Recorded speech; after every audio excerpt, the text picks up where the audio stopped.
no orientation that people feel, because the orientation we're sort of meant to be oriented by is a psychical orientation, an emotional one, beyond emotional though, even just an overall ability to feel. There has to be a better word, and I want to think of it, but to get the ethos of the situation, the essence of the world, to take it all in through our feelings, through our thoughts, through our sympathy for other people, through our complex analyzation of a situation, all of it together, to come up with some sort of overall, singular, unified oomph to a situation. Maybe that's too feely, but there needs to be an orientation, and I just don't think it can possibly be anything but subjectively felt. And I think that that's why it's so important when we hear people talk about God, or when we're reading about God, we have to assume it's a subjective sort of state that people are naming, and not a physical thing. And to orient ourselves to that state, and to orient all things to that state.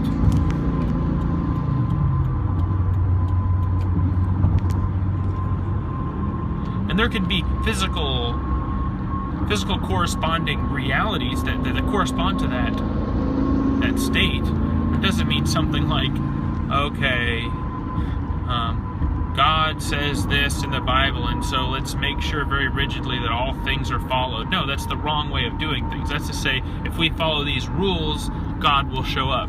No. Let's create rules where we know God is. How do you experience God? And how can we encourage that? I don't think laws and rules are necessary for that anymore, for that sort of thing. And it's not, I mean, I don't know, it's complicated. I think saying that completely might be over the top, but at the very least, we should create new mechanisms for facilitating that.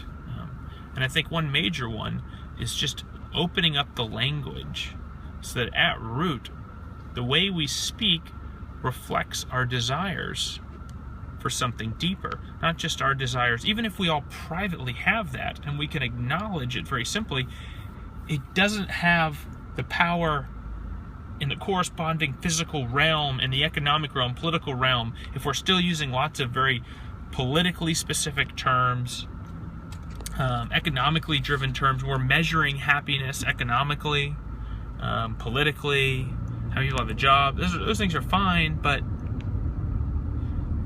and we can still do that, but we have to use a language. And I don't think you can just do it full scale. Here's the language.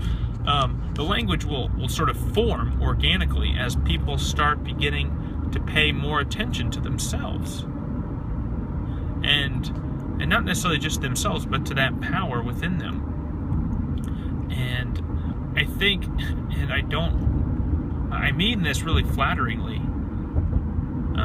to like the black community, but we see the white community, pop culture adopting, because of our lack of it, or at least maybe we've fallen away from our tradition, that like the very accessible language the black culture has for like very essential states of mind, right? Like, keep it real. Very simple, very easy to use, not complicated, but absolutely transparent what that means. Be genuine, be authentic, right? Keep it real.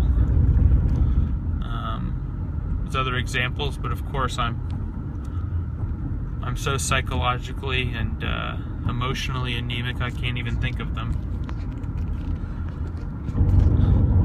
But I think it's kind of sad that we have to adopt that, and kids, I mean, there's nothing wrong per se with that, but it's a very underdeveloped. I'm sure I'll get shit for that, but it's not necessarily a sophisticated way to talk about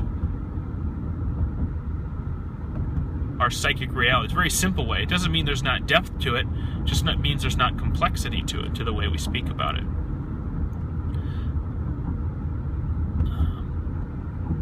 So I don't think that sort of language can handle all the complexities that modern life brings to us, you know. And I think there might be some psychoanalytic theory that certainly tries to do that, but it's sort of lost its hold as well. But I think what I'm after is there needs to be a richer life, you know, and I think everybody can kind of agree, not necessarily on why, but that we're lacking some richness, you know. Perhaps it's been falling away forever if you believe those mythical stories of the fall.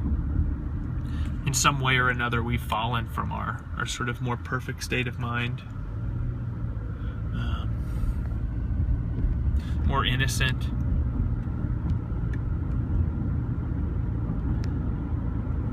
More attentive. We've become users of the world, tool users, thinkers, cheaters, analyzers. We're on top, looking down, as opposed to being in it. We're addicted to being on top.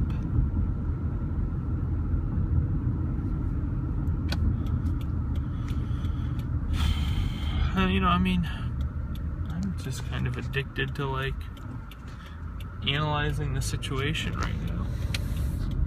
I'm trying to get on top of it, you know, and I feel good about it, and I don't know how good that is.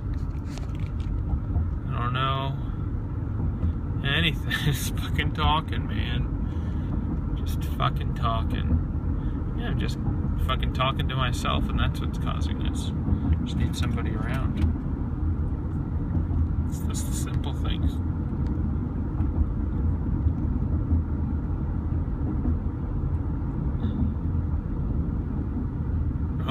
Hope that's what it is.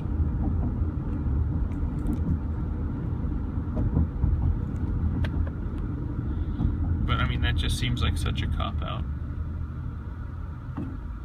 So whether or not I'm in a state to pay attention to what I'm paying attention to now, what I'm paying attention to now exists objectively, or I wouldn't be able to see it. It doesn't mean it's a state of mind I have to embody and live in and give power to, but it's there. So I certainly don't want to dismiss it as an illusion. I will take away its inevitability. I don't believe it's inevitable, but it's real and actual and always possible. And it's always there for us to sink into and to find rest in, to float in, to contextualize, and to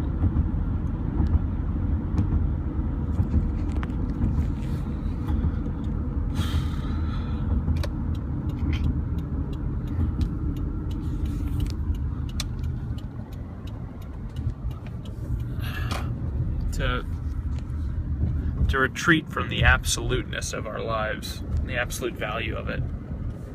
Just to totally relativize anything that we have. Just dump it in the infinite abyss. It's much less meaningful. That goes for all the positive things we achieve and all the things we suffer through. They both get eaten up infinitely. And perhaps I'm saying this too soon before we can really enjoy the abyss, but the opposite is true.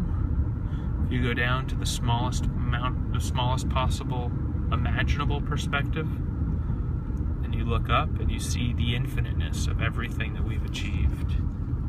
It's absolutely important, and we can just as easily point to the effects we have on the world, negatively and positively. How crippling that can be when we see what we've done.